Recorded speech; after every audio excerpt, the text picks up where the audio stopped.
السلام علیکم ناظرین، میں ہوں عتیق اور آپ سب کو عتیق عکاشہ وائس یوٹیوب چینل پر خوش آمدید۔ دوستو، آج کی اس ویڈیو میں ہم آپ کو حضرت زکریا علیہ السلام کا قصہ بیان کرنے جا رہے ہیں، مگر ویڈیو کو آگے بڑھانے سے پہلے اگر آپ ہمارے یوٹیوب چینل پر نیو ہے تو اس کو ضرور سبسکرائب کر دیجئے۔ حضرت زکریا علیہ السلام کو قوم بنی اسرائیل اور پیغمبروں میں برگزیدہ بنا کر بھیجا گیا۔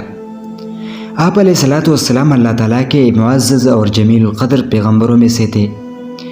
ایک روایت میں ہے کہ حضرت زکریا علیہ السلام حضرت داؤد علیہ السلام کی اولاد میں سے تھے، اور دوسری روایت میں آرمیہ کے اولاد میں سے تھے۔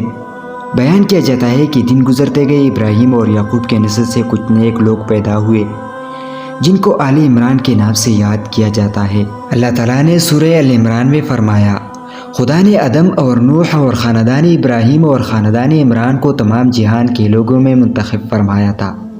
ان میں سے بعض کے اولاد تھے، اور خدا سننے والا اور جاننے والا ہے۔ زکریا علیہ السلام کی بیوی یحییٰ علیہ السلام کی والدہ اور مریم علیہ السلام کی والدہ حنا دونوں حقیقی بہنیں تھے، جبکہ زکریا علیہ السلام رشتے میں مریم علیہ السلام کے خالو لگتے تھے۔ حضرت عمران علیہ السلام کی بیوی نے منت مانی تھی کہ جو بچہ پیدا ہوگا اسے بیت المقدس کی خدمت کے لیے وقف کر دیں گے۔ حضرت مریم علیہ السلام کی پیدائش کے بعد جب انہیں بیت المقدس میں لایا گیا تو ان کی کفالت کی ذمہ داری اللہ تعالیٰ نے حضرت زکریا علیہ السلام پر ڈالی۔ آپ علیہ السلام بنی اسرائیل میں معزز شخص مانے جاتے تھے۔ حضرت زکریا علیہ السلام کی کفالت میں مریم علیہ السلام نے بہت اچھی پرورش پائی، اور وہ نیک عبادت گزار اور بہت زیادہ سچ بولنے والی تھی۔ سورہ آل عمران میں ارشاد ہوا تو پروردگار نے اس کو پسندگی کے ساتھ قبول فرمایا اور اسے اچھی طرح پرورش کیا اور زکریا کو ان کا متکلف بنایا۔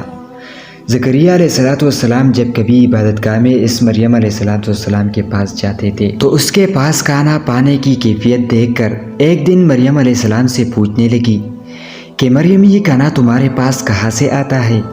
وہ بولے، خدا کے ہاں سے آتا ہے، بے شک خدا جیسے چاہے بے شمار رزق دیتا ہے۔ بخاری و مسلم، ترمذی و نسائی کی حدیث ہے کہ آپ صلی اللہ علیہ وآلہ وسلم نے فرمایا، وہ یعنی مریم علیہ السلام اپنے زمانے میں سب سے افضل عورت تھی، اور اس امت میں خدیجہ رضی اللہ تعالیٰ عنہ سب سے افضل عورت ہے۔ زکریا علیہ السلام نے جب حضرت مریم علیہ السلام کی فضیلت دیکھی تو ان کے دل میں بھی اولاد کی خواہش پیدا ہوئی، کیونکہ اس وقت تک آپ بے اولاد تھے، جبکہ آپ کی عمر اس وقت 100 سال سے زائد تھی اور بیوی 90 سال کی تھی۔ اولاد کی شدید تمنا کے باعث انہوں نے اللہ تعالیٰ سے مدد مانگی، جس کا ذکر یوں آتا ہے، ترجمہ: یہ تمہارے پروردگار کی مہربانی کا بیان ہے جو اس نے اپنے بندے زکریا علیہ السلام پر کی، جو میری اور اولاد یعقوب کی میراث کا مالک ہو، اور اے میرے پروردگار اس کو خوش و اتوار بناؤ۔ زکریا علیہ السلام اپنے دور میں اکیلے ہی نبی تھے۔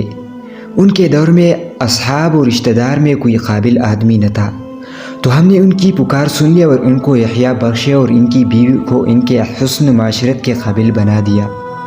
یہ لوگ لپک لپک کر نیکیاں کرتے اور ہمیں امید سے پکارتے اور ہمارے آگے عاجزی کیا کرتے تھے۔ زکریا علیہ السلام یہ سن کر خوش ہوئے اور حیران بھی، کہنے لگے، پروردگار میرے ہاں کس طرح لڑکا ہوگا جس حال میں میری بیوی بانجھا ہے اور میں بڑھاپے کی انتہا کو پہنچ گیا ہوں؟ اللہ تعالیٰ نے جواب دیا، حکم ہوا کہ اسی طرح ہوگا۔ تمہاری پروردگار نے فرمایا کہ مجھے یہ آسان ہے کہ میں پہلے تم کو بھی پیدا کر چکا ہوں اور تم کچھ چیز نہ تھے۔ زکریا علیہ السلام نے عرض کیا کہ اے پروردگار، میرے لیے کوئی نشانی مقرر فرما دیجیے۔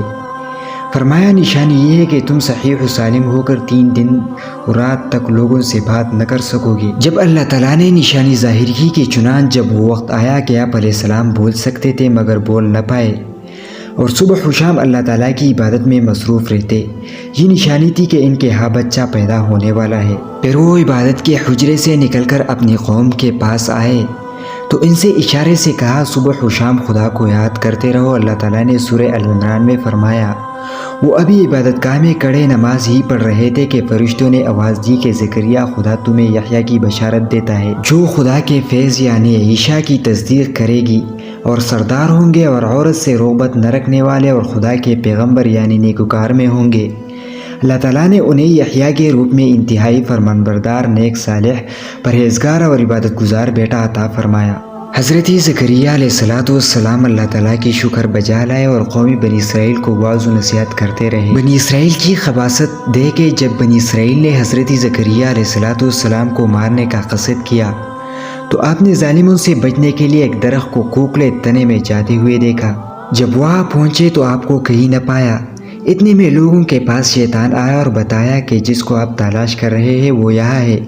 اس کے بعد آپ کو شہید کر دیا گیا۔ انسان کتنے ہی بلند و بالا مقام پر پہنچ جائے اور اللہ تعالیٰ کے ساتھ اس سے زیادہ قرب حاصل ہو جائے تب بھی وہ اللہ کا بندہ ہی رہتا ہے، اور کسی بھی بلندی پر پہنچ کر وہ اللہ یا اللہ کا بیٹا نہیں ہو سکتا، نہ اس کا شریک ہو سکتا ہے۔ اللہ جل شانہ کی ذات پاک وحدہ لا شریک ہے اور باپ بیٹے کی نسبتوں سے پاک ہے، لہٰذا ہمیں اپنے آپ کو لمحے لمحے کی گمراہی سے بچانا چاہیے تاکہ اللہ کی پکڑ سے بچے رہے۔